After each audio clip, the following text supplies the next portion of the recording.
চন্দ্রনাথ সিনহার বিরুদ্ধে চার্জশিটেই তো লেখা আছে। কেন চার্জশিট? প্রথম কথা হচ্ছে চাকরি বেচেছেন, দ্বিতীয় কথা হচ্ছে কালেকশন করেছেন, তৃতীয় কথা হচ্ছে নিজের এবং স্ত্রীর নামে অবৈধ সম্পত্তি করেছেন। এদের প্রত্যেকের তো আয়ের থেকে বেশি সম্পত্তি। আপনি দেখছেন না, এর প্রত্যেকটা। এই রাজ্যের মুখ্যমন্ত্রী নিজে দুর্নীতিগ্রস্ত এবং তার যে পুরো র্যাকেট, তার পরিবারের লোক থেকে শুরু করে সকলেই আয়ের থেকে বেশি সম্পত্তি। শেষ পর্যন্ত শাস্তি হবে, মানে বারবার এই ডাকা ডাকি? কোথায় ডাকাডাকি? চার্জশিটেড হয়েছে মানে তো কনভিকশন হবে, ওকে তো নির্দোষ প্রমাণ করতে হবে। চার্জশিটেড মানেই তো ফাইনালি এবারে ট্রায়ালে ওকে ফেস করতে হবে। ট্রায়ালে ফেস করলে কনভিকশন হবে। অনুব্রত মণ্ডল 2 বছর জেল খেটেছে, আরও 4 বছর খাটতে হবে। ওই ধারাতে তো 6 বছরের জেল আছে। গতকাল মোদি আসলেন, এই রাজ্যে আসলেন, এবং যে সময়টা আসলে ওটা অত্যন্ত গুরুত্বপূর্ণ। একদিকে নেপাল অশান্ত, বাংলাদেশের পরিবর্তন হয়েছে। এবার কি তাহলে উত্তর পূর্বে কোনো একটা বড় ঘটনা? না, এগুলো নিয়ে এক্সটার্নাল অ্যাফেয়ার্স নিয়ে বলার দায়িত্ব আমার নয়, আমাদের উচিত নয়। দেশে খুব শক্তিশালী প্রধানমন্ত্রী আছেন, ওনার উপর আস্থা রাখুন। আর এই আমাদের দেশের সামরিক মিটিং বা এই এক্সটার্নাল সিকিউরিটি অ্যাফেয়ার্সের মিটিং, এসব নিয়ে মন্তব্য করা বা আমাদের ঢোকা উচিত নয়। আপনি গতকাল অমিত শাহর সঙ্গে দেখা করলেন, এক্স হ্যান্ডেলেও পোস্ট করেছেন। আপনি যে কতগুলো পুজোর উদ্বোধন করবেন বা কিছু কি ঠিক আছে? সে পার্টি এবং আয়োজকরা করবে, প্রচুর নিমন্ত্রণ করেছে সেখানে, প্রচুর জায়গা থেকেই সবাই চাইছে। অমিত শাহজিকে চাইছে, নাড্ডাজিকে চাইছে, অনেকে প্রধানমন্ত্রীকেও চাইছে, এবং আমাদেরও তো অসংখ্য ডাক এসেছে।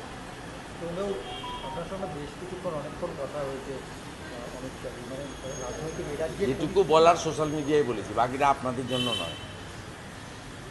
নিশ্চিতভাবে 6 মাস পরে পশ্চিমবঙ্গে নির্বাচন আছে।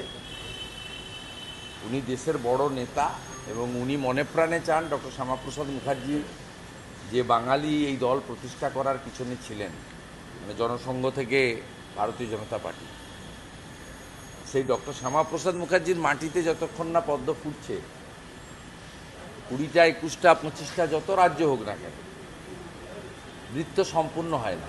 স্বাভাবিকভাবে প্রত্যেকেই, রাষ্ট্রীয় নেতারা প্রত্যেকেই ইন্টারেস্টেড যে 3 থেকে যদি 77 হয়, 77 থেকে কেন 177 হবে না। যদি বিজেপির 10% ভোট বাড়তে বাড়তে 39-40%-এ গিয়ে দাঁড়ায়, তো 40% ভোটটা কেন 45% করা যাবে?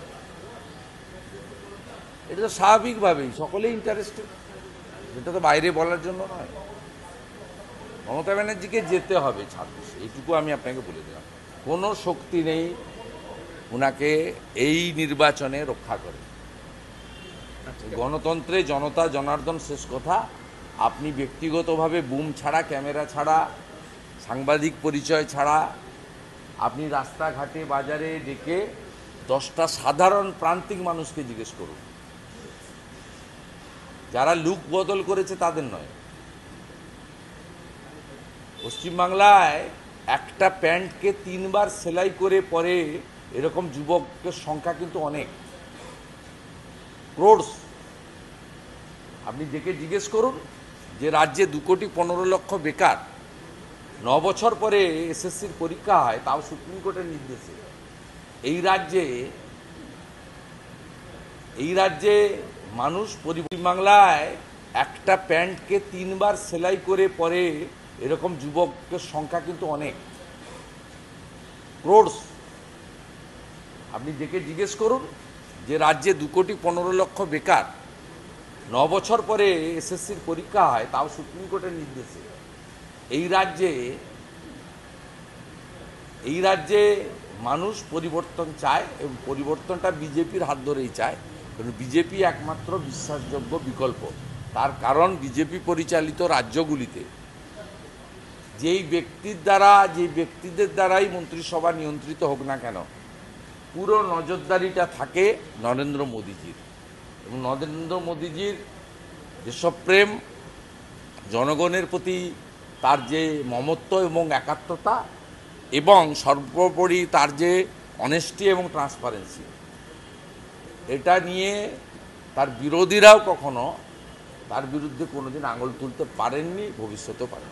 শুভেন্দুদা, যাদবপুরে তো খুনের মামলা দায়ের হলো, এবার যাদবপুর থানা তদন্ত করবে ছাত্রী খুন হয়েছিল কি বাবা অভিযোগ ও সব করেছে। চাপা পড়ে যাবে। রানাঘাটের ছেলেটার কি হয়েছে? আপনারা এই 3-4 দিন হইচই করেন, তারপরে তো সব ভুলে যাবেন।